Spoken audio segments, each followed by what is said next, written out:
Ultimate MK Podcast.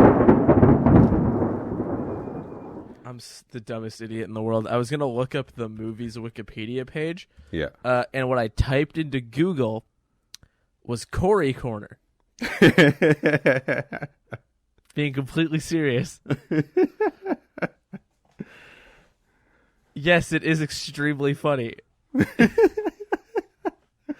God, if I were a richer man, let's be clear, I'm not a rich man at all. No. But I wouldn't need to be rich to do this. I just need to be a little bit richer. I need to be richer. I would register the domain Corey Corner and forward it to the Wikipedia article from Mortal Kombat the movie. Yeah, one of my favorite bits on any podcast is when they decide they have to buy a URL so other people don't. Yes. Classic my brother and me shenanigans. It's extremely funny to me how I'm looking at like their plot description on Wikipedia. That's why I was pulling it up.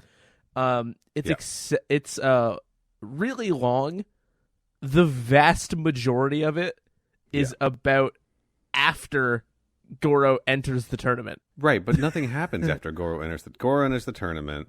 Well, not this Wikipedia user disagrees. Johnny Cage goofs him off a cliff. Much like his brother Drakek or whatever the fuck his name is. I don't remember. I don't remember either. We're not even going to try to remember when we when we talk about it. Gorbak Jr. They go to Outworld. They fight Reptile, or Liu Kang fights Reptile. Liu Kang kills Shang Tsung, and the movie's over. After Goro enters, there's nothing happens.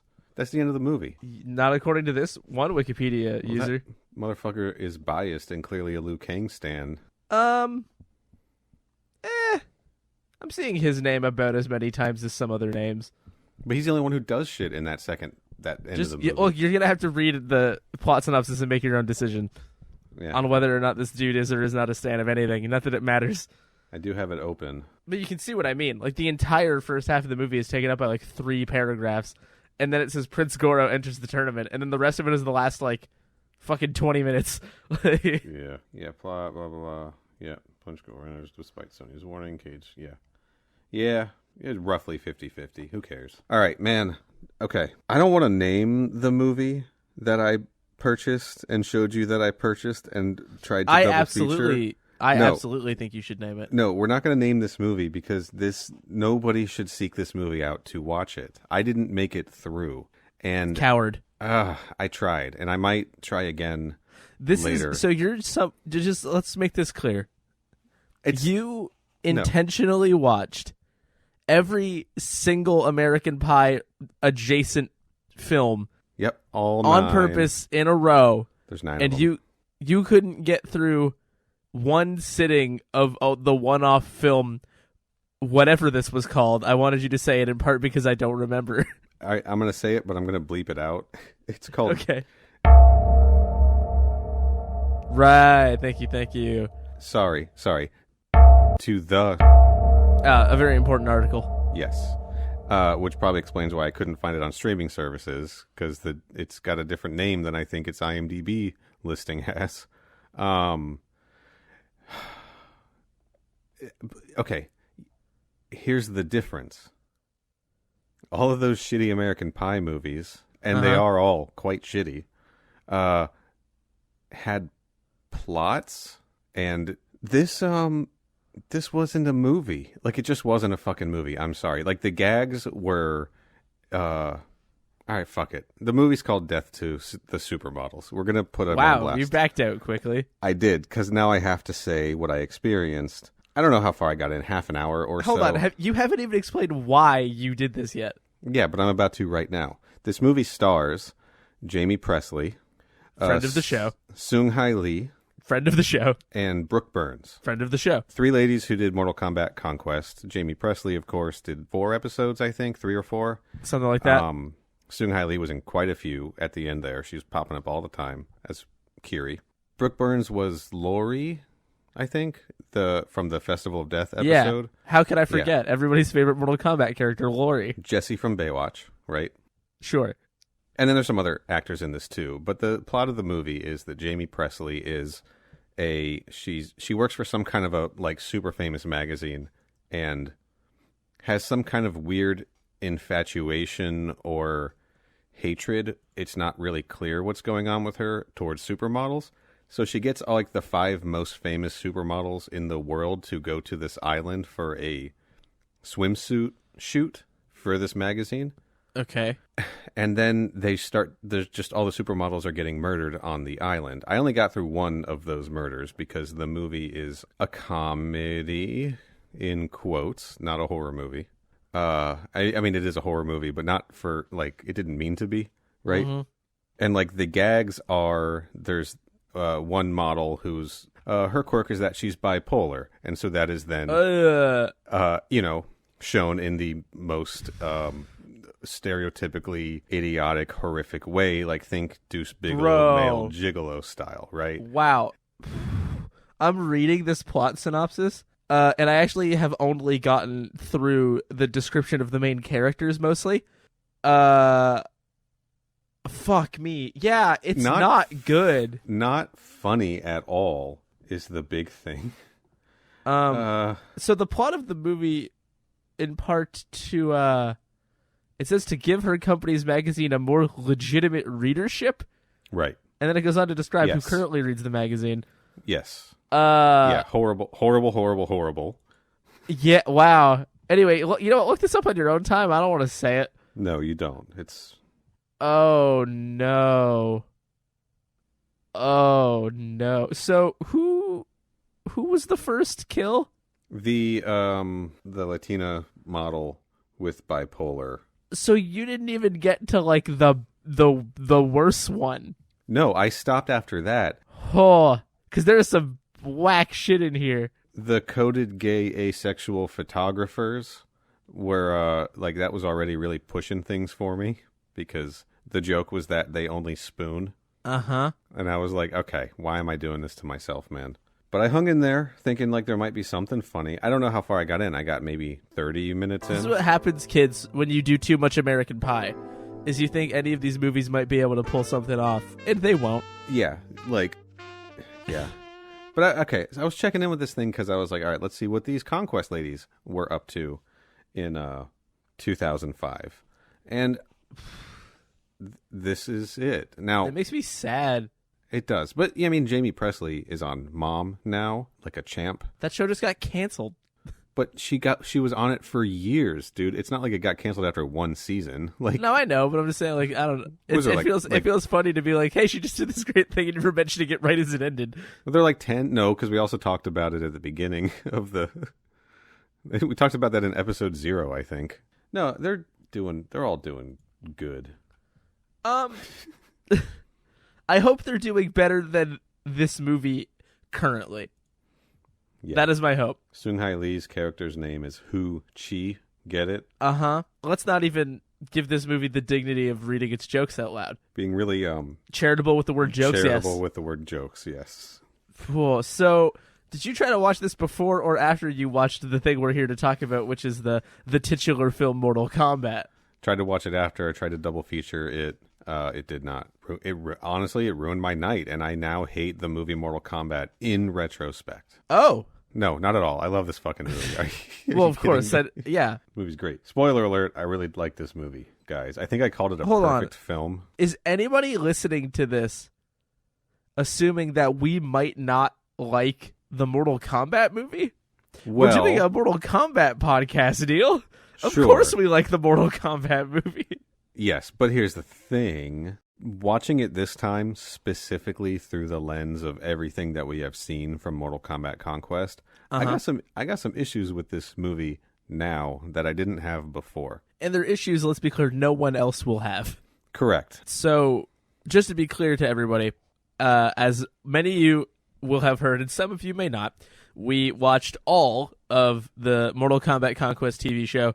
It's kind of our namesake and whole brand. It's kind of our whole thing. And so, we are now working through the rest of ancillary Mortal Kombat media, specifically interpreting those things as based on the lore template built through Mortal Kombat Conquest. In particular, we're talking about the Lawrence Kasanoff universe of media. Threshold and Entertainment. So we are looking at this movie, though we will likely be bringing at least some information to the table you might not know. Or at least some very, very tenuous connections. We'll see how it goes. So the interesting thing is, like, the order that the stuff we're covering was made and released was, like, Journey Begins / the Mortal Kombat movie, the Defenders of the Realm cartoon series, Mortal Kombat Annihilation, and then Mortal Kombat Conquest was the last thing in this Threshold Entertainment universe produced, but the earliest thing on the timeline. So we're going in a weird order, which leaves all kinds of room for them to have, like, retcon things and change things and whatever else. So the real challenge here is me trying to force all of these things to work cohesively with each other, giving the creators way too much credit for keeping track of all these plot lines and through lines. You know, Or not. This is the Lawrence Kasanoff cinematic universe. And we'll see what kind of job he did, if he was really, taking notes on what his whole plan was. I think the case can be made that overall, I think they did a pretty good job. I don't think they've outright contradicted anything. I think that even if that's true, which, again, it generally is, in that nothing feels outright contradictory, I earnestly believe that nobody went into the making of this movie thinking about... Well, I'm saying this backwards. That nobody went to make Conquest, I should say, and was like, are we thinking about continuity with the movie? But they sort of lucked into it, I guess, then. If they weren't planning on it, it happened anyway. Well, I mean, they would have to diverge pretty far to have made it, like, outright, inscrutably, completely not understandable. So, we're here to talk about Death to the Supermodels. Guys, don't watch Death to the Supermodels. If Neal didn't sit through it, it's truly horseshit. So, quick question for you, Neal. All right. Yes, please, because we're way off track. You love the Mortal Kombat movie. I do. How many times have you seen it? Like, what's your history with it? God, what's the deal? Definitely in the double digits, probably in the 20s somewhere. I saw it in theaters when it came out. Well, I don't think I saw it in theaters when it came out. I think I saw it in theaters at, like, a second run theater, because that's often... As far as I'm concerned, that's when it came out. Well, I mean, it takes, that's 2 or 3 months after the movie's been out. They go to the second run theaters, right? So everyone in my elementary school class, I'm sure had seen it by then. Yeah, but I saw it back in 1995 for sure. And God damn it, I love that movie, dude. I have a memory of seeing 3 movies, like non-cartoon, non-Disney animated style. I have a memory of seeing 3 movies in the theater as a kid, and they are the Holy Trinity: Mortal Kombat, Teenage Mutant Ninja Turtles 2: Secret of the Ooze, everyone's favorite, and The Pelican Brief. What is that? That's like a John Grisham movie that my parents dragged us to, probably because they couldn't get a babysitter. Okay, tight. So I'm not surprised that you love it, seeing as you are, for lack of a better word, big Mortal Kombat head. Julia Roberts, Denzel Washington, everyone's favorite Mortal Kombat characters. Tony Goldwyn, 6.6 out of 10 on IMDb. 1993's The Pelican Brief. Respectable. Yeah, based on the John Grisham book. Is it also called The Pelican Brief? Yes. Okay. So, as a fun... It's called The Pelican Boxers. Thank you. They changed it for the movie. Okay.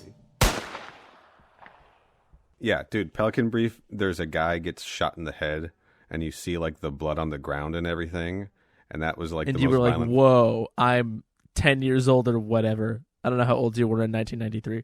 Younger than 10. And then 2 years later, I'm seeing Mortal Kombat in theaters, and I'm like, I guarantee you I was doing jump kicks off the couch when I got home. Were you closer to age 10? Am I doxing you by asking that question? Like, I sincerely don't know the math off the top of my head. Whatever age I was in 1995.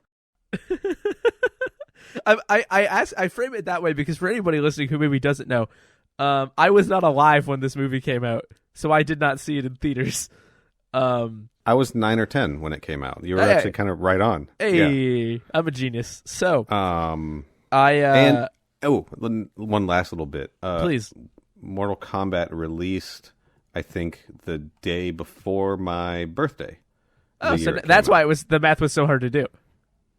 Yeah, like I'm almost exactly the same age as that movie, plus either 9 or 10 years. I'm not doing the fucking math. Jesus Christ. Approximately 9.5 years. So, here is the thing.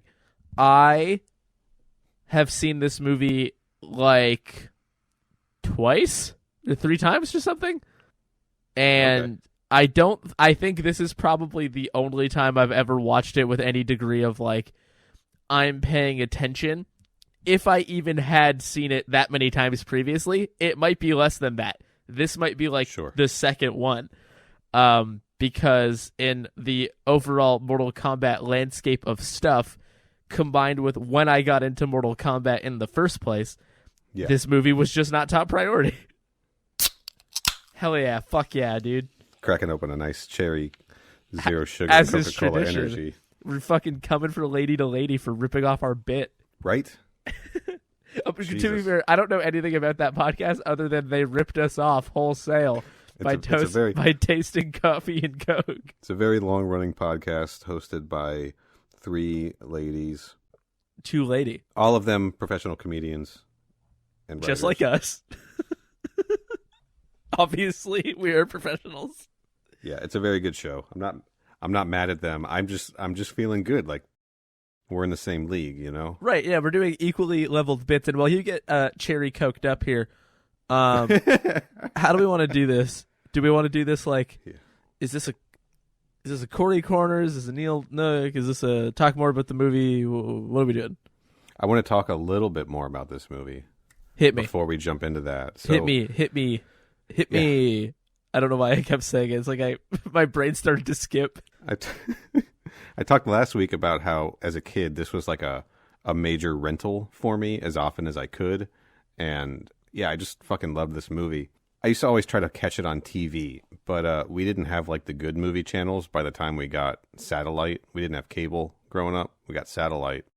And we had Stars because you didn't have to pay extra for Stars. And Stars would always tease me because Mortal Kombat would show up on the guide, but they didn't have enough characters to show the whole title, so it was often actually Mortal Kombat Annihilation playing on Stars. An incredibly good film. So I would always have to watch that one instead, and watching Mortal Kombat Annihilation would just make me want to watch the original more, because then I'd have to beg my parents to take me to the video store so I could rent Mortal Kombat. That didn't happen very often, honestly. It's too bad you didn't have like a video store in like walking distance from your house.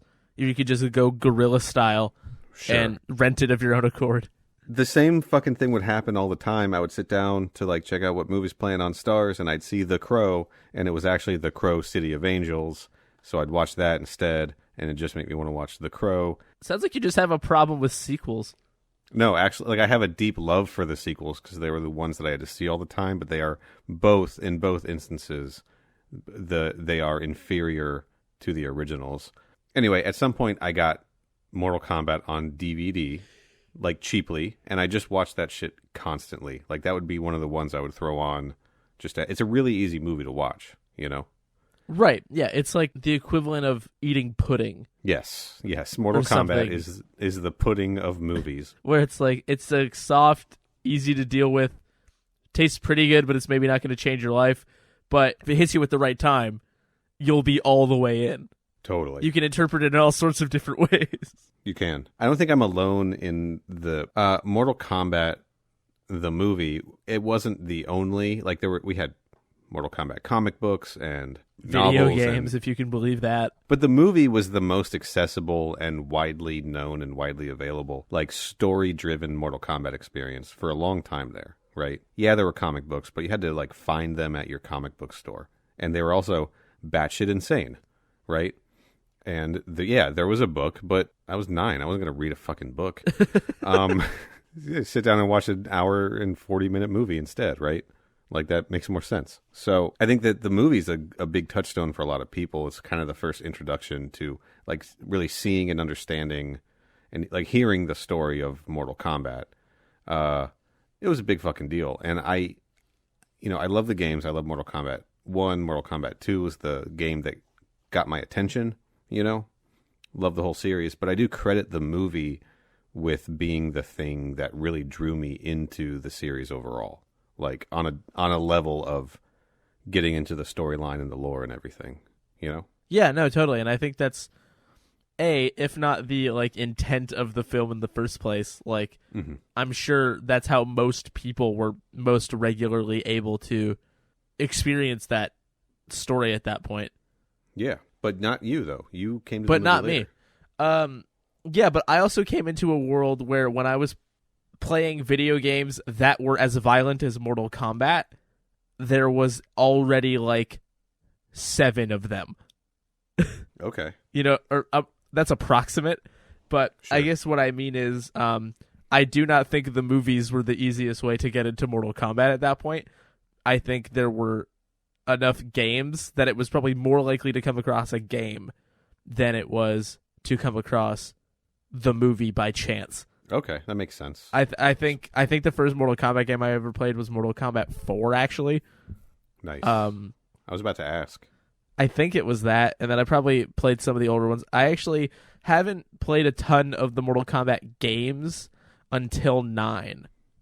Right. And then that's 9, a 10... lot of people's story. Yeah, no, and I can understand why, just because I think there is such an excessive amount of games up to that point, and they were working through different console generations and different systems that I think by the time it's like, hey, we're getting a reset, good time to get on board. If you don't know what the deal is, here you go. So I think for me, actually, the movie was for a different reason to you. Maybe not always immediately available. Like in your case, you literally could not choose to watch it whenever you want. I basically could, but there were so many other things that had existed as of then that I don't think it was the primary go-to thing to watch the movie. That totally makes sense. But you've watched it. You've watched it now 2 or 3 times. Let's be honest. The right number is probably 2.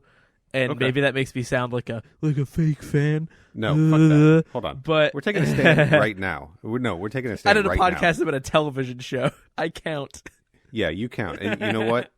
If you've played one Mortal Kombat game and you liked it, you're a Mortal Kombat fan. If you saw a picture of Sub-Zero and you thought, that's pretty fucking cool. Yeah. Sure. Welcome to the party, pal. As someone who has endlessly explored every corner of Mortal Kombat storytelling, I don't have time for fucking gatekeepers. There, I said it.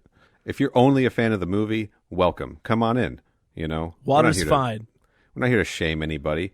When I hear people say oh, I skipped the 3D era and came back at 9, I want to be like, why did you skip the 3D era? Those games were largely critically acclaimed fighting games from that generation, won awards and shit like that, and you're like, oh, I skipped those, they didn't look good. It doesn't make sense to me. But you know what? Everyone's journey's different, and you're all welcome here. What they're doing, Neal, is they're afraid of their destiny. Their destiny to play the 3D games eventually. They're afraid of it, and they don't want to confront it, so they run away to America or something. But it all comes back. Much like Liu Kang in this movie. I see what you did there.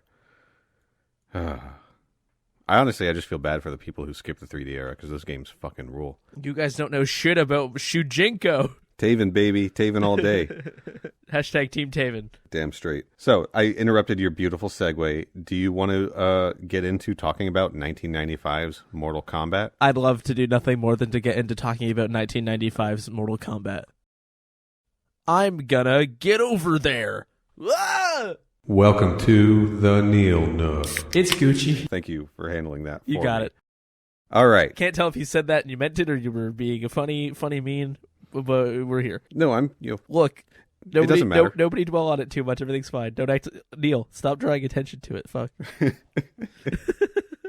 1995's Mortal Kombat. Written by a guy named Kevin Droney. We talked about him last week. He wrote Mortal Kombat, The Journey Begins, the tie-in animated series to this. Could be argued he really only had to write one of those things. Sure, yes. Yeah. He also wrote a bunch of episodes of the Highlander TV series. Fuck yeah. Also, prime opportunity to have cast Jeff Meek in something again. Right? Feel like his whole Raiden look would have fit right in. Oh, we're going to talk about Jeff Meek in a minute here. Oh, fuck. Okay. I'm going to stop interrupting you for once. Kevin Droney also wrote the critically acclaimed, that's sarcasm, Wing Commander movie. Fuck yeah. With Matthew Lillard? With Matthew Lillard and Freddie Prinze Jr., I think? Probably. Scooby-Doo reunion. And that's kind of it for the guy. Honestly, though, that's not a bad resume. Big fan of this script, Kevin Droney. It was directed by Paul W.S. Anderson, the other Paul Anderson. Right. who also directed Event Horizon, a bunch of the Resident Evil movies, the first Alien versus Predator movie, the Jason Statham Death Race movie, Yeah. which you could arguably call a remake of Death Race 2000, the Roger Corman movie, but not really, because more of a Twisted Metal movie, right? Right. And a movie I actually really love. Of course you do. And most recently, he did Monster Hunter, Correct. starring Tony Jaa. And friend of Paul W.S. Anderson, Mila Jovovich. Well, his wife. Really? Yeah, they're married. I genuinely am not doing a joke. I just was saying that because she's in a lot of his movies. Right, because they're married. They are. So I'm not wrong. I mean, I haven't checked in with the. He's probably friends with his wife. I haven't checked in with the Anderson Jovoviches in a while. I'm assuming they're still married. They certainly were for a while. I can't believe that. That's so fucking funny. I really didn't know that. I'm pretty sure they got together during Resident Evil. God, you know? not knowing shit is awesome because then stuff like this happens. All right, let's talk a little bit about our main cast here. All right, so we've got Robin Shou as Liu Kang. Fuck yeah, we do. He was he did a lot of stunt work in China, did a lot of action martial arts movies before kicking off his career here in Hollywood. I just picked out a few things for him. Speaking of Paul W.S. Anderson, Robin Shou was in Death Race and in the first two direct-to-DVD Death Race sequels, which were actually prequels, I believe. I haven't watched those. He was also in a little movie called DOA, Dead or Alive, where he plays a pirate who is trying to steal Jamie Presley's yacht. That sounds fucking awesome. So he has a little fight scene with Jamie Presley, Mika from MK Conquest, in the Dead or Alive movie. And while we're talking about fighting games, he also played Jen in Street Fighter: The Legend of Chun-Li, a movie I rewatched recently that is not as bad as I remembered it being, but is still not very much fun. You're also pretty friendly to most movies. Unless it's a death to the supermodel situation. All right, let's talk about Mr. Christopher Lambert, who plays Raiden. He's the Highlander, right? He is, yeah, he's in Highlander. Pretty much mostly in Highlander, and then a bunch of movies that I can't pronounce the name of because they are not in English. Are they in French? Oh, let me take a run at some of these. My French is terrible. All right. N'oublie pas que tu vas mourir. Ooh. There's some French for you. My French is not great, but one of these French movies is very clearly would be translated to legitimate violence, I believe. Which one is that? Légitime violence. That's probably right. I'm seeing he was in a movie with Natasha Kinski. That's pretty cool. What movie is that? À ton image. Very famous actor, NCIS Los Angeles. La Source, which I can only assume is the French version of NCIS Los Angeles. Yeah, I'm willing to just assume that that's right. He did a bunch of episodes of The Blacklist, but come on, he's the fucking Highlander, guys. You know who he is. And yeah, he's also Raiden in Mortal Kombat. Those are the things I know him as. Those are the only two things I know him as. Hate to be... So this is coming off as so disrespectful to like a beloved, famous actor, and I don't mean it to be. Here's the thing. Sure. We are not the only people who hear the name Christopher Lambert and go, oh, Raiden. Right. We're going to have to live with that. And so is Yes. he. And we're sorry. We're not cultured or interesting people. All we care about is Mortal Kombat. And Christopher Lambert is in the movie. That's what we got. You're listening to this podcast, and you probably also think that way about Christopher Lambert. Yes. Love and respect to Christopher Lambert, who's probably a pretty cool guy. Loved him as a kid because he was the Highlander and Raiden. He's in the second Ghost Rider movie. He was in Ghost Rider Spirit of Vengeance, a missed connection with Ava Mendes, who was in the first Ghost Rider movie, but not the second one. Let's talk about Lyndon Ashby, who plays Johnny Cage. He did a Resident Evil movie, Resident Evil Extinction. I believe that was one of the Paul W.S. Anderson directed ones also. Iron Man 3, he was a commander. He did a bunch of episodes of Days of Our Lives, so I'm sure he crossed over with some Conquest actors in that. Also Young and the Restless. Where is it? What year was that? I can't believe he did 2 different sequels to Wild Things in this, like, back to back. Holy shit. Okay. He's in a movie called Sub-Zero. That's pretty funny. So I bought Death to the Supermodels on DVD online for $2. Showed up, and it looked like it got ran over by a truck. There's a flyer on the inside for other movies to check out. God, please, I hope it's one of his movies. We've got Boa vs. Python, Frankenfish, Sasquatch, Chupacabra Terror, Cruel Intentions 3, Wild Things 2. Yeah. What I believe is Wild Things 3. The printing is so small I can't read the subtitle. Wild Things, Diamonds in the Rough. That would be the one. Taboo and Devour. So, another Mortal Kombat connection. This is why we do this show. What the fuck? I love how that's something you discovered mid-Neal Nook. Like, oh, fuck. He was also, Lyndon Ashby was also Vance Wilder Sr., the father of Van Wilder in the direct-to-DVD Van Wilder Freshman Year prequel to the, what's his name? I don't know. Ryan Reynolds? Deadpool. Ryan Deadpool. Wow, the disrespect to like one of several dramatically famous Canadians. The prequel movie to Ryan Reynolds' classic Van Wilder, classic in quotes, sorry, that does not star Ryan Reynolds. It stars Jonathan Bennett as Van Wilder. Man, I opened up the Wikipedia page for Van Wilder freshman year, and instantly there was a racist joke. It's unbelievable. Yeah, it's a great double feature to watch with Death to the Supermodels. I'm going to throw that DVD in the trash. I don't even want it recycled because I don't want it to be turned into other things that will then be potentially harmful to people. Right. Bridget Wilson Sampras as Lieutenant Sonia Blade. Everybody knows her as Veronica Vaughn from Billy Madison. I didn't. Really? Yeah. She was in Last Action Hero. She played Arnold Schwarzenegger's character's daughter and also had a different name for her acting. That's a real metatextual movie. So just try to follow along, Corey. It's a send-up of action movies. I've seen it. So there's actors and characters. Wow. So she has two names. That's all. Holy shit. And then she obviously did a Mortal Kombat. Mortal Kombat, Pretty House important. on Haunted Hill, the Fuck yeah. 1999 version. Did you talk about that one? Good-ass movie. Hell yeah, we did. She's Sarah Michelle Gellar's character's older sister in I Know What You Did Last Summer. And she was one of the uncredited extras in named Ginger in 4 episodes of Saved by the Bell. And she is great in this movie. She rules. We all love her. That was the thing that jumped out at me the most while watching this. I'll say it now. That, like, her, like, sneer is, Yes. like, top tier all time. She's also a musician, a singer. I want to put that out there. Singer and songwriter. I'm not going to go into too much trivia because I really want to focus this conversation on the storyline and the... He says 47 minutes into this. All right, shut up.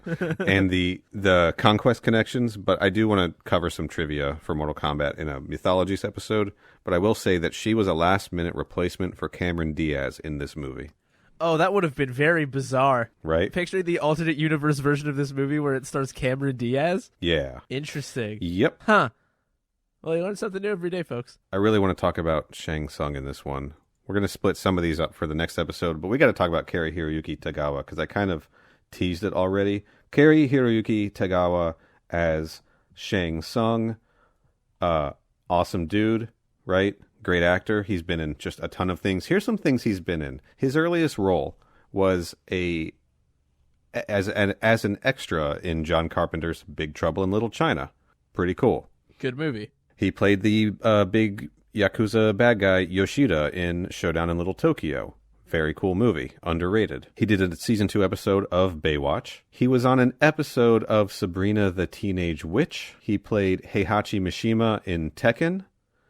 Here's where we get some more Mortal Kombat connections, Corey. In Tekken City, where the movie Tekken takes place? Yeah. In the Amazon Prime series based on the Philip K. Dick novel, The Man in the High Castle, which also features one Bruce Locke in a role on that show. Oh, finally, the confluence of Shangs. The Shangularity is here. Oh! Thanks, I've been thinking about that one for a long time. Thinking like a clown honk. It's getting air horns, Clown a honks in clown the chat. honk, and a rim shot. And one final connection to Mortal Kombat Conquest. Kerry Hiroyuki Tagawa played a man named Osato the bad guy leader of the Black Dragon in the first episode of Raven starring Jeffrey Meek. Fucking hell yeah, brother. We have to talk about that. We have to talk about that episode. We got to watch it and talk about it. Have to. He was also in episode 3 of that. We'll see how our Raven discussion goes.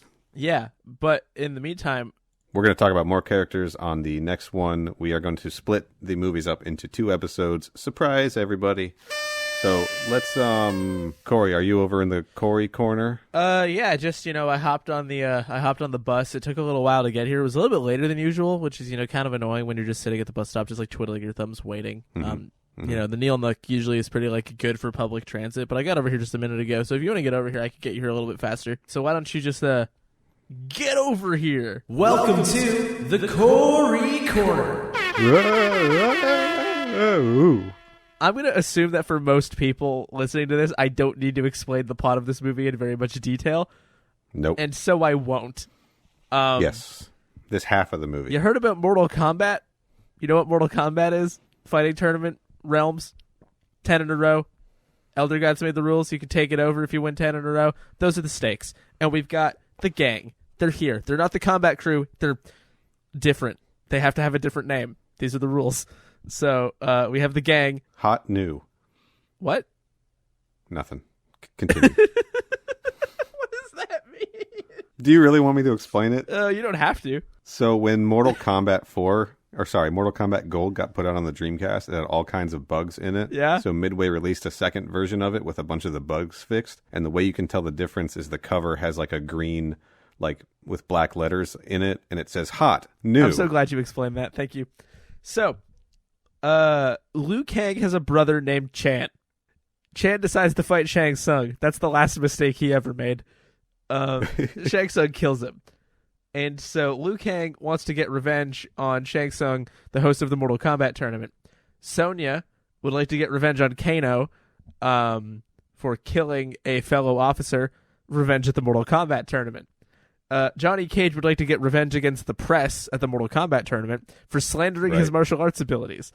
As they head there on a boat, they learn from Raiden that this is Mortal Kombat, here are the stakes, and they are introduced to a zany cast of characters, including Shang Tsung, Scorpion, Sub-Zero.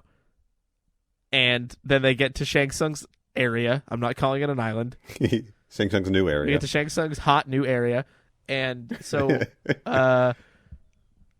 they are trying to get a feel for what's actually happening. They're adjusting to the fact that, there are multiple realms, and there's reptile guys here, and there's somebody named Katana here is from a princess from another realm.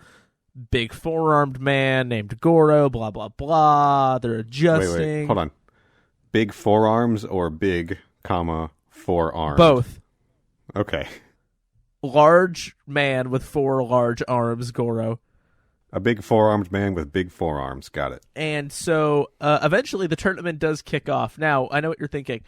Does the tournament have any meaningful structure as a tournament would? No, it does not. Thank you for asking. No.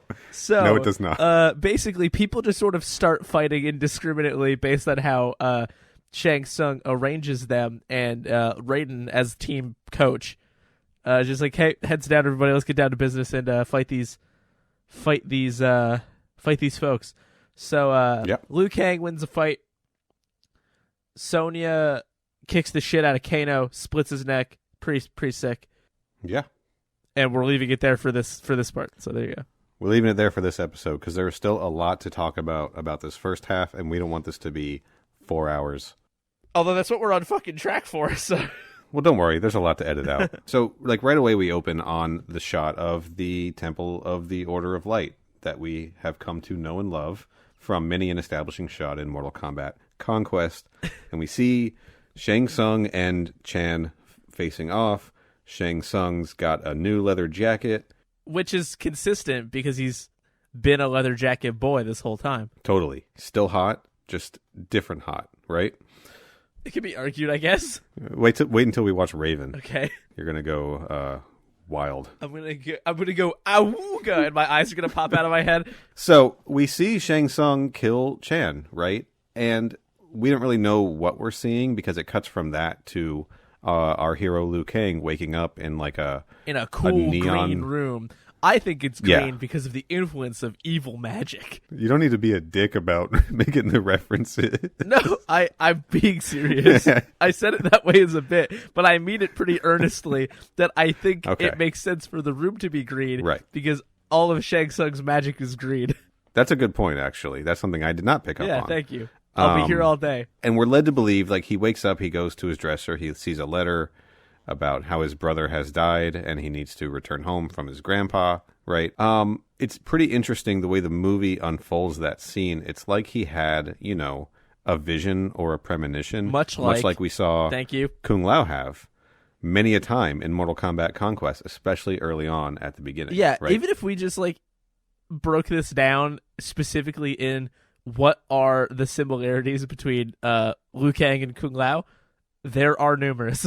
We are lousy with similar, like, It's an embarrassment of riches. My next note, like, we already know, and they say it in this movie. If anyone out there doesn't fucking believe me when I say that this version of Liu Kang is a descendant of Kung Lao, he fucking says it in the movie. Why would people So, not believe you? That's I a just weird like hill this to die idea on. that I'm getting, like, Hate mail. I'm getting mad. Yeah. Yeah.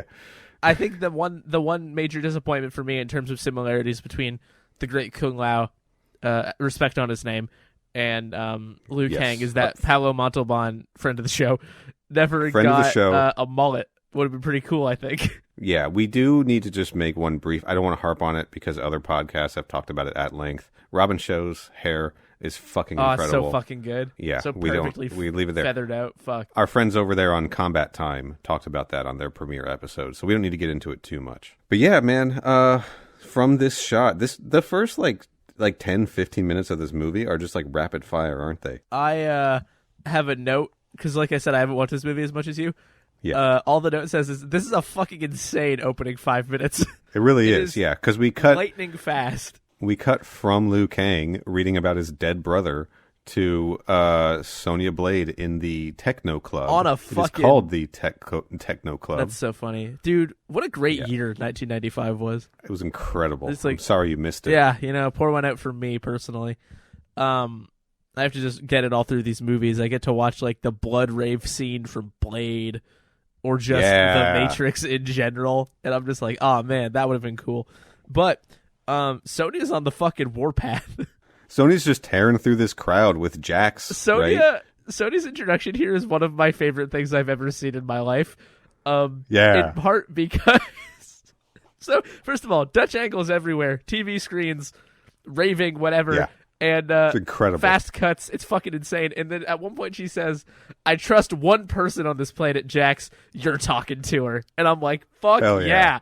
Let's fucking Air go. horns. Air horns, gunshots, rim shots. The whole fucking gang is here. Yes. For how good Sonya is. Yeah. She's just shoving her way through the crowd. She's like clocking people with her gun. Just assaulting, as police officers do, needlessly assaulting people. Kano up there in the booth talking to Shang Tsung, being real weird about wanting to share a cabin with Sonya on the boat. Yeah, Kano just being gross. Shang Tsung's like, you killed her partner. She's going to follow you into hell. Kano killed her partner to get her to go on this boat, to follow him onto this boat to get her to Mortal Kombat. I don't think that's I'm real why he killed her partner. I think it's just convenient, isn't it? Well, I do have some. We're going to dive into this in a later episode. It is made pretty clear in the novel that was, in fact, the deal.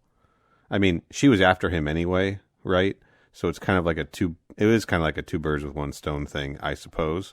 But like there was a plan put in place to orchestrate getting her to Hong Kong to get her on the boat. Sure. I haven't read the book. I'm just what do I look like? Somebody who reads books? Right? Who are you? Me when I was 9? Fucking idiot. All right, let's continue on. Sonya just like fucking. A guy comes out with a machine gun and starts open firing at Sonya. Misses, but also apparently misses all the people in the crowd behind her. Of course. Yeah. None of them even are disturbed by the gunfire, and then she shotguns Neal, this guy in the chest. They're at a BPR. Bulletproof rave. That was my whole joke, was BPR. Pew, pew, pew, pew, pew. Yeah, so that's Sonya's introduction. She interrogates this guy. Where's Kano? Whatever. Kano's escaped out of the place. Shang Tsung's also gone. Johnny Cage, right? Right. Walking into a warehouse. let's dance, motherfuckers, right? Fighting 4 dudes in suits. One of them misses a cue. Oh, holy shit. It was a movie scene, right? They were filming a scene. Right. Then we meet everybody's favorite Mortal Kombat character, Master Boyd. Who's sitting in We sure do. Johnny's chair and reading the newspaper about how Johnny Cage is a fake. I love that in this world he's such a so big famous deal that he's on the cover of, like, he goes to a different country later. Yeah. Same exact magazine in a different language. It's a scandal. The whole world is like, fuck this guy, right? This guy's a fake. And Master Boyd, apparently the guy who trained Johnny Cage, sitting in his chair, he's like, I know about a tournament. It's a secret tournament. Go fight in this tournament and prove to everybody that you're not a fake. Well, I have a question. Yeah. So, spoilers, that was Shang Tsung in the chair. Yeah. And doing a bit of a shapeshiftery. And I'm just having a thought. So Raiden multiple times expresses the fact that these are the chosen warriors to take part in Mortal Kombat and that they cannot be messed with and that these are his people and leave them alone. Yeah. Why the fuck, then, did they need to be coerced by Shang Tsung or people in his service to go to the tournament? Why is it set up that way? So, this is just a theory. I don't have an answer for that. I think that I think it's very weird if you examine this as, like, why is Shang Tsung working so hard to get all these people who are going to win the tournament to go to the tournament, right? And I think it's drawing from that idea of the Mortal Kombat 3 storyline in particular, where after Outworld invades Earthrealm, all of the souls get taken except for, like, the chosen warriors. There are just people who are predestined to be chosen warriors, right? So I think that this was some kind of like, there are certain people who are marked to be chosen, but other people who can just enter and die and don't matter to the story at all, like our buddy Art Lean. Shout out to my man Art Lean. Art Lean, truly the Mr. Satan of Mortal Kombat. Art Lean, by the way, much bigger role in the novel, at least at the beginning. Yeah. Yeah, his role got trimmed like crazy. Well, here's the thing. The novelization didn't come first. The novelization is based on an earlier version of the script, so it kind of did. Okay, whatever. Well, today I learned. All right, so yeah, Johnny Cage is going to go to the tournament. Master Boy told him to take a boat, go to the docks in Hong Kong and take a boat, whatever. We're going to go visit the Temple of the Order of the Light, and boy, has that place changed since Conquest, and moved to a waterfront location. Has that place become larger, more Sure. sort of significantly gigantic, and not just kind of a box? And just like different topography in general, right? Well, yeah, I'm not going to try to justify that one any better. But it's looking good. They had like a major remodel. That's cool. And man, Liu Kang hops out.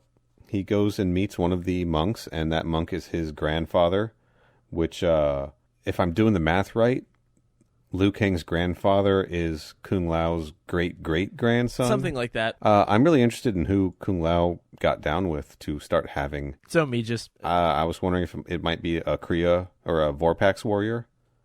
Maybe Vorpax herself. I mean, I don't necessarily want to get into like how we genetically got to Liu Kang, though. I'm not really an expert in these matters. I'm just sad that it's clearly not the lady in Zhujian that he was hooking up with. Well, we don't know that for sure. Unless she was also an immortal. Maybe she got some Omegas potions. Yeah, exactly, you know. I thought this interaction with Liu Kang and his grandfather was interesting because, like, he was clearly a Mortal Kombat denier, right? Like, he left the temple and went to America. Sorry, I love saying that like it's climate change or something.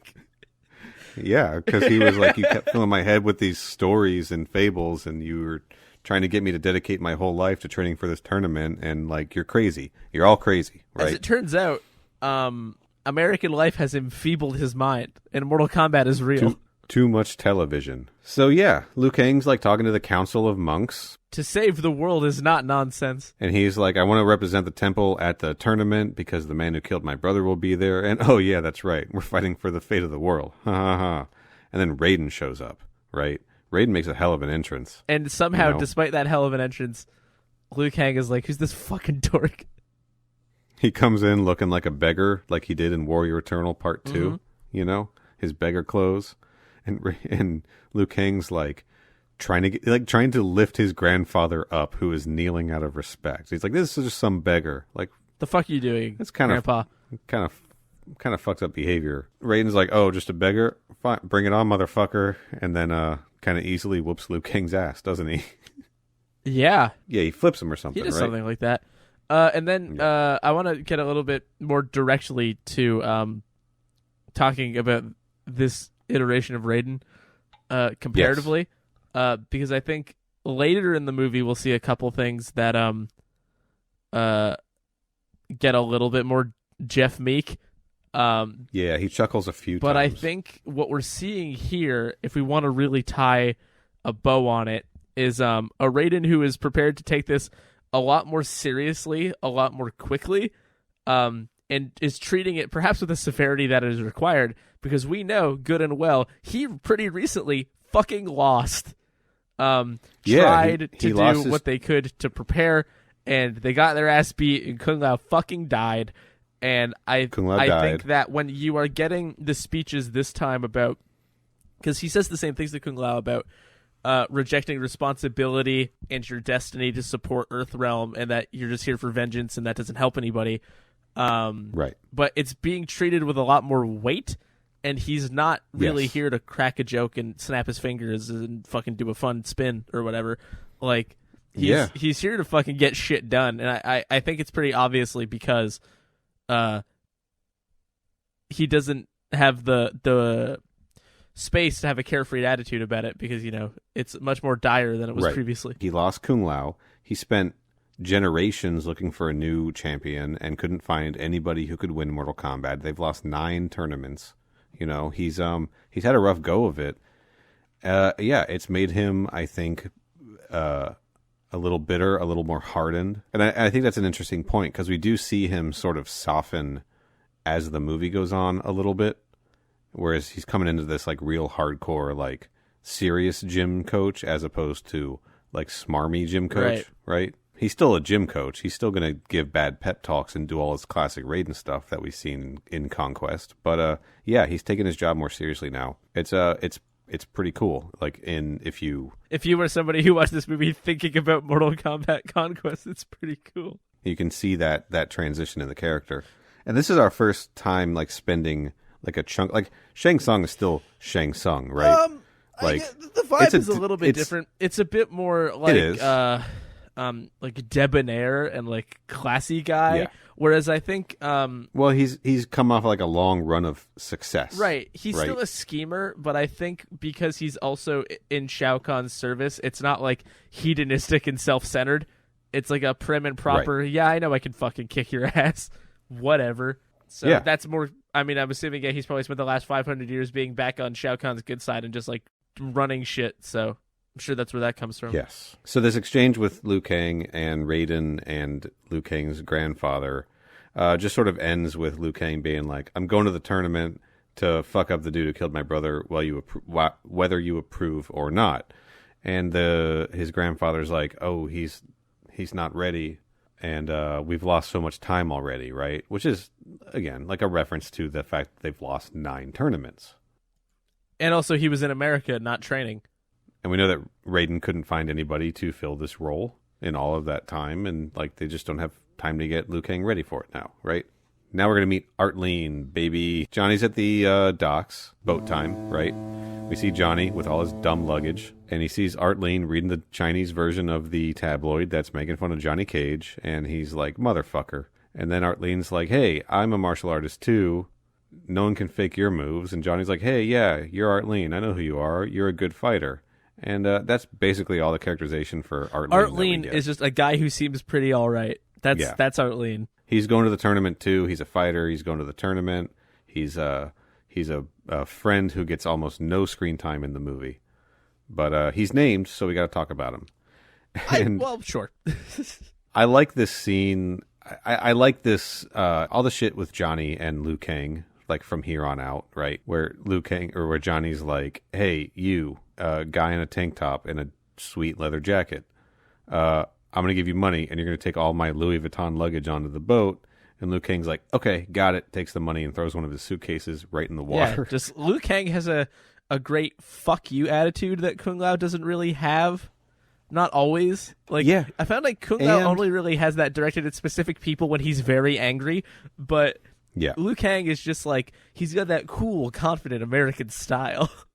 That's what it's like down there, right, Neal? 100%. It's just everybody's just chucking luggage at each other and having a good time. That's all we do. Yeah, it's different than his characterization in the games too, where Liu Kang really is just like the White Lotus Society's good boy, right? Yeah, I think this is a bit more fun, but I also get why it's also more interesting for a movie. Sonya's there. She spies Kano. Kano goes onto the boat. He leads her on. She goes onto the boat also. Everyone's on the fucking boat. It's a sweet-looking boat. It rules. It's an old-timey, it looks hilarious because the boat sailboat. is CG. In the wide shot, the boat is CG is what I meant to say. That looks hilarious. Yes, it's different than the boat in Journey Begins, but this boat scene is something that shows up a lot. It shows up in the Mortal Kombat Collector's Edition comic by John Tobias. We see it in the Malibu series. We see it in Scorpion's Revenge. We see the boat a lot. The boat's in the boat books and set shit. Here, the boat rules. Has an amazing skybox that clearly looks like a set, but in a way that I love dearly, with all the stars that are clearly just sort of on black sheets. But like the thing that I kept describing the boat as in a lot of the sets in this movie, I kept saying this looks like a great background for like a Disney ride. And I mean that in the nicest possible way. But that boat 100%. Looks like something you could conceivably walk through in like a Pirates of the Caribbean attraction, and how it's lit and presented. And everything's fucking covered in funny cobwebs and shit. I think it's great. It is great. I love it so much. I talked about how much I love that kind of stuff in the our Conquest wrap-up. Right? Like the same appreciation I have for the sets in Zhuzhen, I have for this boat set. And pretty much every set, like all of the Shang Tsung's island area sets and everything. Like I love it. I love the set design in this movie. It's great. The boat's great. Everything's great. So now the trio is on the boat. They're not the crew. They're the group. Gang. Right? We're going to call them the gang. I like that. So the gang is all on the boat. They're all getting to know each other. They're being snotty to each other. Sonya's absolutely bloodthirsty. She holds a gun to Johnny Cage's throat, but Johnny Cage is horny for her. So he just tries to like sweet talk her. And then she's like, out of my way. She goes into the cabin and there's chains hanging everywhere. And it reminded me of the acid pit, the Deadpool stage from Mortal Kombat 2. Liu Kang and Johnny Cage follow her down there because boys do that shit. If she wanted backup, she'd ask for it. Because she is clearly the most competent person on this boat. Much like Zero, always running off and never asking for help. She's very independent and acts like a military person all the time. Well, she is a military person, but you name dropping Zero made me nearly spit water everywhere. And then, holy shit, dude, it is ninja time. Shang Tsung's in there, confronting Sonya and the boys. I think we should just call them Sonya and the boys, actually. Yes, Sonya and the boys. That's it. So Sonya and the boys are down there facing Shang Tsung, and then fucking Scorpion and Sub-Zero enter. And I love their entrance. It's pretty rad, right? Yeah, it's pretty fucking wild. And Shang Tsung's all like, Scorpion and Sub-Zero, deadliest of enemies. Slaves under my power. Hell yeah. Brother. And we have here Chris Casamassa as Scorpion. Friend of the show. We know him very well. Everybody's favorite Mortal Kombat character, Takeda. And we've got Francois Petit as Sub-Zero. Not somebody we met in Conquest. Sorry, Francois, you just got wildly upstaged by Chris Casamassa. Our Scorpion, right? I'll say it. And I'll also say JJ Perry in Annihilation, also our Scorpion, but mostly our Sub-Zero. Yeah, so they come in. Sub-Zero freezes Sonya's gun and breaks off the tip, right? Kind of thought that was a nice touch because now we know why she doesn't just have a gun on this island anymore. Right. I also thought it was. It made me realize why they're doing that in the trailer for the new movie. Also, absolutely, yes, referencing that in the new movie with Jax. And Scorpion is about to launch his snake spear, right? And then fucking Raiden does something that Raiden almost never does and intervenes. Raiden does something we've seen him do before. Show up and scare people off with lightning. Yeah. Like you said, he doesn't intervene much, but we have seen him intervene in this almost exactly this way. My note says, oh, look, this Raiden can actually intervene before a rule has been broken. Because technically, they didn't get attacked yet, right? So, like, a rule hadn't been broken. So he can jump in. He could have jumped in 100 times. I think it's, like you were saying, he's just taking shit way more seriously this time. He's learned to, I don't know, not break the rules, but I think he's recognized that, because we see Shao Kahn and Shang Tsung spend most of their time in various ways bending, if not outright breaking the rules. So I think he's probably recognized at this point that he cannot be like a purist about this kind of thing, because we see him do that up until literally the finale of Conquest. He is trying to abide very strictly by these, and the Elder Gods clearly don't give a single shit. So I think that's what he's doing too. Right. My next note just says, gross, Shang Tsung is horny for Sonya. Some people never change. Yeah, he's horny across time. He's really into her in this one. Yeah, he is excessively into it in a weird. But so is, like, everybody. Yeah, Johnny Cage also horny for Sonya. Liu Kang. Kano also horny for Sonya. Kano horny for Sonya. Liu Kang not horny for Sonya because Liu Kang is a good boy. They go back up. No fight yet. We haven't had a fight yet. We got the Chan thing at the beginning, and we got the Johnny Cage movie scene. We haven't really had any fights yet in this movie about a fighting game. Sonya and the boys go back up to the deck of the ship, and we get a classic Raiden pep talk, right? They get the big speech. Did we get a version of this in Conquest? I don't remember, where he says, like, the essence of Mortal Kombat is not about death, we did, but life. I'm almost certain we did. Feels really familiar. And then he's like, hey, one of you three are going to decide the outcome of the tournament, but, you know, no pressure, right? Then we get the point where the boat has, like, crossed into Shang Tsung's area, like, the barrier between realms. And we're headed to Shang Tsung's new area, and we get the classic Shang Tsung with the phantoms flying around. Shang Tsung's area plus. It has begun. You know what fucks me up? I had never really realized this. What's that? He doesn't say that first. Raiden says it. And then Shang Tsung says it. I was like, what the fuck? They just both knew that it had begun. And also, that's not how tournaments work. I'm still upset at the fact that Mortal Kombat as a tournament clearly lacks, and I'm not the first person to say this. Look, I understand that. Lacks literally any structure as a tournament would have whatsoever in any capacity. Yes. We see that in Mortal Kombat 9, too. Speaking of it, it does seem like Shang Tsung's just willy-nilly picking people to fight against each other, depending on how he feels at the time. And then sometimes throwing, like, one person against two in that game. Who cares? You know? No rules, just right. Outback Steakhouse, Shang Tsung's area.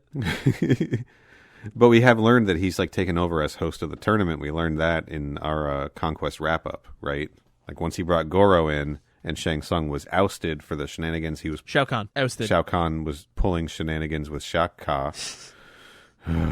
Jesus Christ. In Shokan, am I right? Shang Tsung is in charge of the way the tournament runs, apparently. So, like, I guess he can just do whatever he wants. Maybe that's, like, a thing that the victor gets to do, is determine... Like a home field advantage? Yeah, basically. They get, like, earlier draft picks or something. I don't know. More like home field...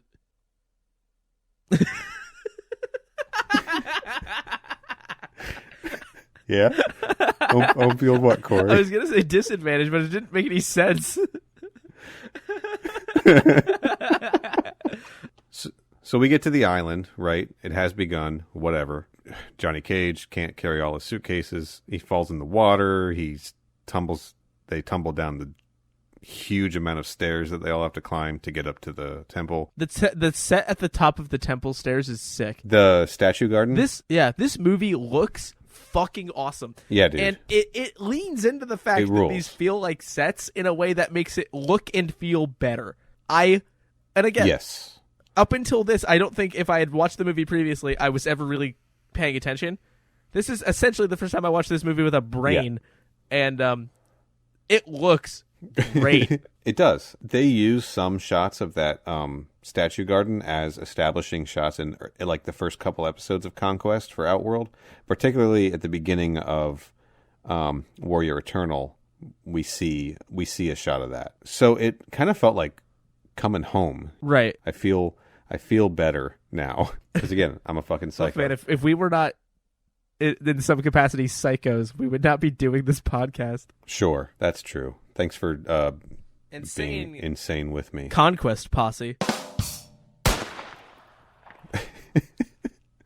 We see our first shot of Princess Katana, played by Talisa Soto. We'll talk about her at the beginning of the next Just part. giving a bit of a stare. Our third actor to play Princess Katana so far. Very similar appraisal of how that character has changed over time to the other recurring characters, Raiden and Shang Tsung, for me.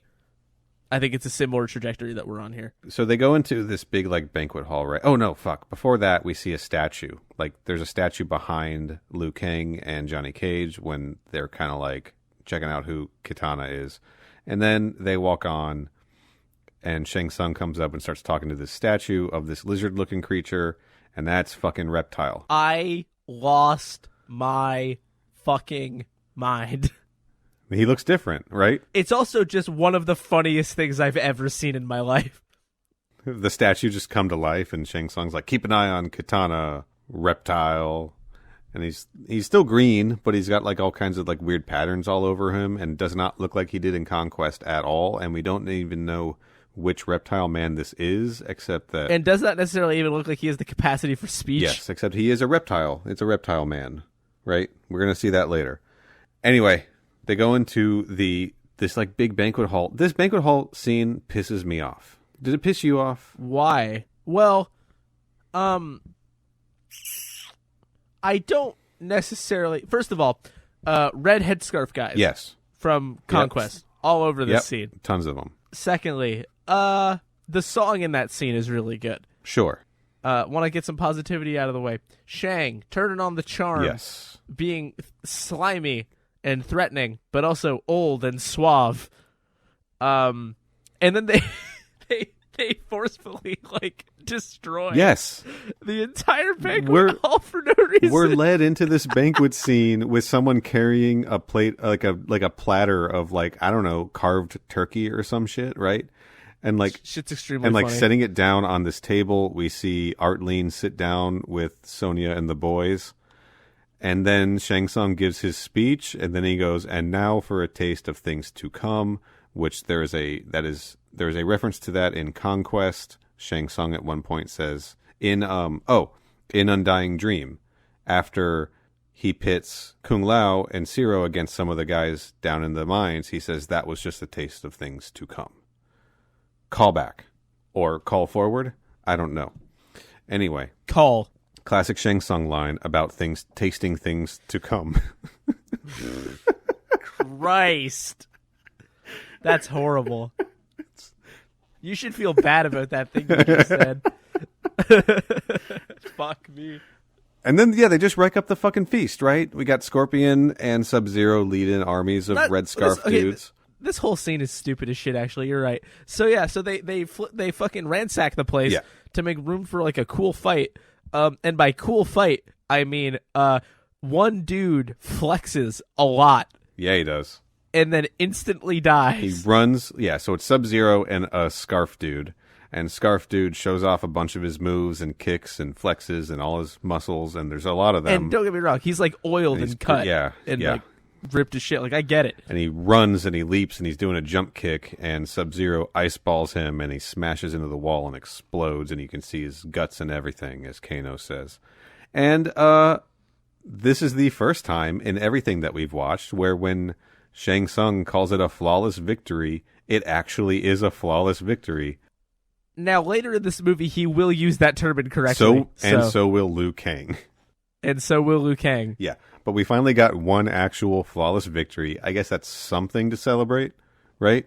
Yeah, we may as well. It's worth chalking up. But, God, all that food gone to waste. And then he's like, all right, fight start in the morning. Fight start in the morning, fuckers. Eat See ya. this food off the floor, you fucking cockroaches. And then he leaves. Now we got the crew. They're going to follow him, right? Well, Sonya wants to follow him because she wants to find Kano, and then Liu Kang and Johnny Cage follow her, and they just kind of like take a tour around the island. You know, the big thing that happens here is that they come up on Goro and Kano having a conversation, right? I do love that the movie didn't just like surprise us with Goro later on. They set him up early, you know? I can't believe how much this movie lets you just look at Goro. Yeah, the animatronic looks incredible, right? It's like an animatronic puppet. And I understand why it looks the way that it looks. The one thing I want to point out as somebody who's basically paying attention to this movie for the first time, his torso is not as wide as I would have expected it to be, so he just looks like a stretched out guy. Yeah, it's a little, It's a little, like, off-putting. But that's, I think, just the biology of Shokan in this, maybe, in this universe. Yeah. Looks. We all know that Goro's brother, Gorbak Jr., was equally slim. I don't know. So, yeah. It's really hot in this room right now. Maybe I'm just deteriorating. Probably. So, yeah, Kano's just talking about how, like, he's telling him what Sub-Zero did, right? Like, I'm super fucking cool. I can see his guts and also and a man everything. exploded into ice. And I'm a pretty big deal back home. And Goro's like, I'm gonna fuck your shit up. And then Shang Tsung comes in, and Shang Tsung's like, Shang Tsung is like, no, he's right. Earthrealm fucking sucks. They're wild animals. Yeah, guys. He's like the prince of guns. And he's like, I've come to warn you, Goro, that Kung Lao's descendant has entered the tournament. And Goro's like, I'm not worried about that, right? I killed Kung Lao. I'll fuck up his descendant also. And then Shang Tsung also has some words with Kano, like, I'll pay you after you fight Sonya, but you don't get to kill her. You just have to humiliate her and break her spirit or whatever. So, whatever. That's how we know that Kano was paid to lure Sonya Blade to the tournament. Anyway, the crew, Sonya and the boys are like, disrespectful. This shit is weird. Let's get out of here. They like knock some gravel off their little spying point, and they head back. And one dumb thing happens in this, right? Which is, I guess there's a little interaction where Reptile has been following them all and spits acid at Liu Kang, but it doesn't do anything. The acid seems to have different properties. Again, I think my theory is they're not lethal when they're in lizard form. They're only lethal when they're in human form. But even that's kind of fucked. They're back in human form. Even that's kind of weird how that happens in this movie. We'll get to it. And they see Princess Katana, and they think she's trying to lead them out of there. And then they're walking down this cavern and busting through cobwebs, right? Inexplicably, because Johnny is like, yo, she definitely went this way, into this blue tunnel. And I like that it's blue because Katana is going into it. Katana wears blue. There you go. Anyway. Also all the cobalt. So, he's pulling off all these cobwebs, and it's like, no, she definitely went this way. We're following her. And I'm like, hey, Johnny. Right. Can we talk for a second? Because none of these cobwebs have ever been touched by a person. Ever. So how do you think Katana walked through these? You fucking rube. I can smell her perfume. Gross. Yeah, weird. And then Sonya later is like very much like, yo, idiot, I think you smelled the fucking food, dumbass. Yeah. They come out of that tunnel and they're back and they're in Goro, like the room where Kano and Goro were, and she's like, yeah, I smell something. Bullshit. First swear word in Mortal Kombat stuff. Hell yeah. And it's a good one. And now I don't feel bad about swearing all through our entire conversation about Mortal Kombat Conquest, especially now that Paolo Montalban is definitely listening. Hello, Paolo. So then, like, a bunch of Red Scarf dudes come out, and we get our first fight, and the music kicks on, right? Techno Syndrome by the Immortals. Test your might. It just fucking starts. It rules. Like, it's just like I love the movie's willingness to just use shit from the games, where it literally goes, test your might, Hell and the music kicks off, and they just start fucking fighting. They fight all these guards, and they beat them all up. And we see many of the great Kung Lao's titular moves. We do. We see, like, backflip kicks. What else do we see? He does backflip kicks. He does the double jump kick. He does the kick off of the wall. Yeah. Which we saw a shitty version of shit. in Journey Begins. Fuck yeah, we did. Several times. I don't want to think about Journey Begins anymore. That journey should end. I have an overall thought about most of the fight scenes in this movie is that they are not as well choreographed or as cool as I agree. Any given 100%. fight in Mortal Kombat Conquest. 100%. They're still entertaining, still fun to see. But there's a couple standout fights in this. We'll get to those and why they're good when we get to them. But they take down all these guards, and Johnny Cage is like piece of cake, right? And now we get our first sort of smarmy Raiden bit, where he's just like over in the side, slow clapping. And he's like, Good job, guys. Extreme Jeff Meek vibes here. What are you going to do about all of these guys, though? Cut to hilarious joke where there's like 800 Every dudes. guard. Like all those people up in Jen's room. There's just, like, how did they miss them? Dude, this is really the Jen's room scene of... I think more people need to start calling this scene what it is. Jen's room. Oh, dude. I think that we need to stop calling surprise parties.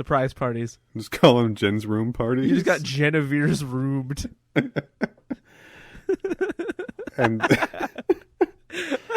then... Oh, my grandma died of a heart attack. Oh, what happened? Oh, she got Genevieve's room too hard.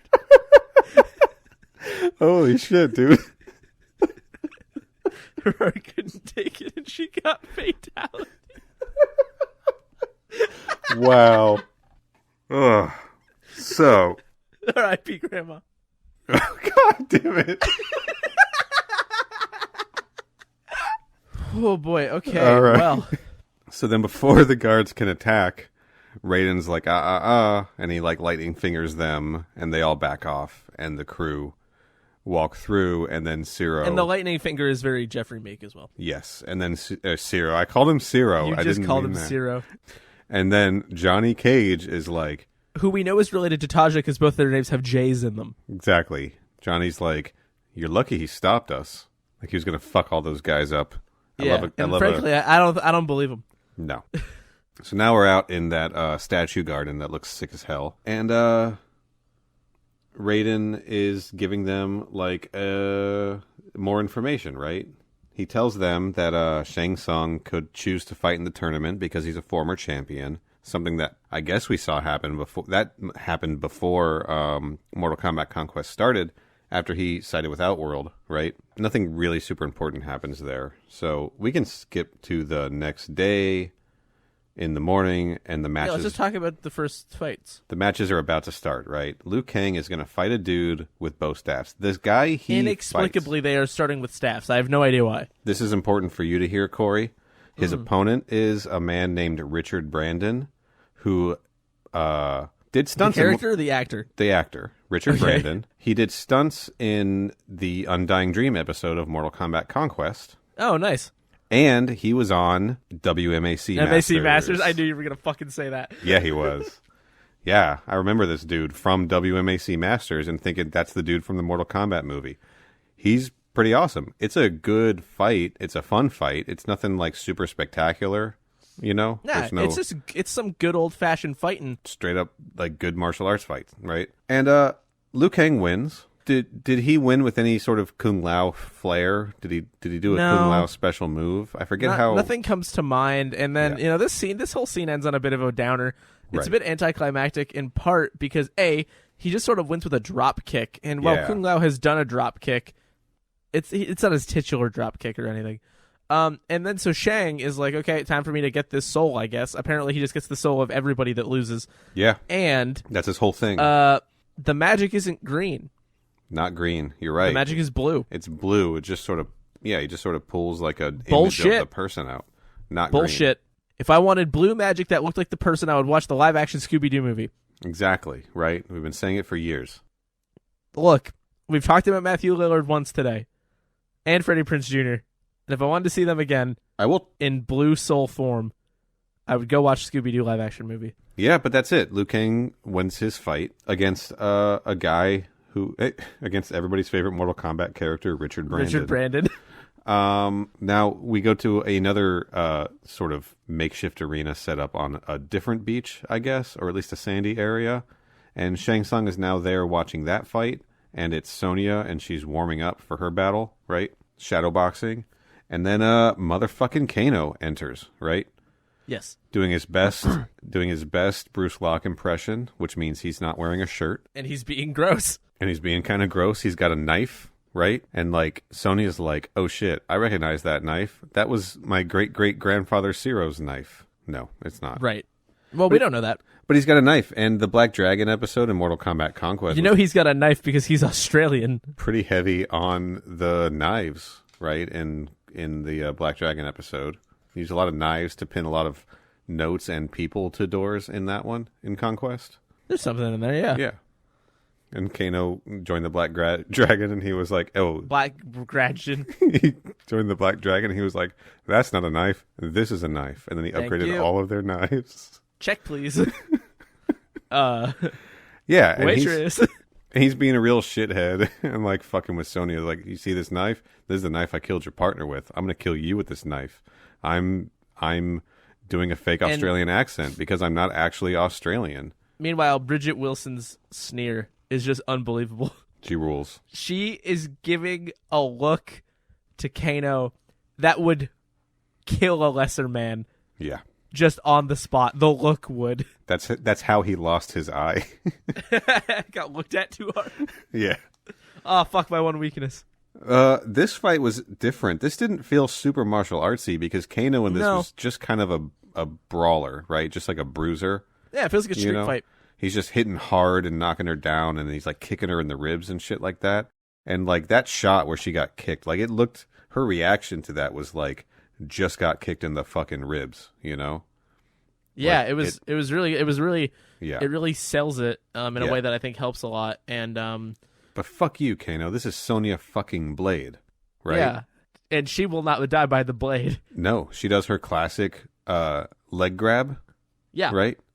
And she flips him down, and then she's like choking him with her legs because, Yes. you know, she's the girl who kicks in this movie. Girls always kick. That's true.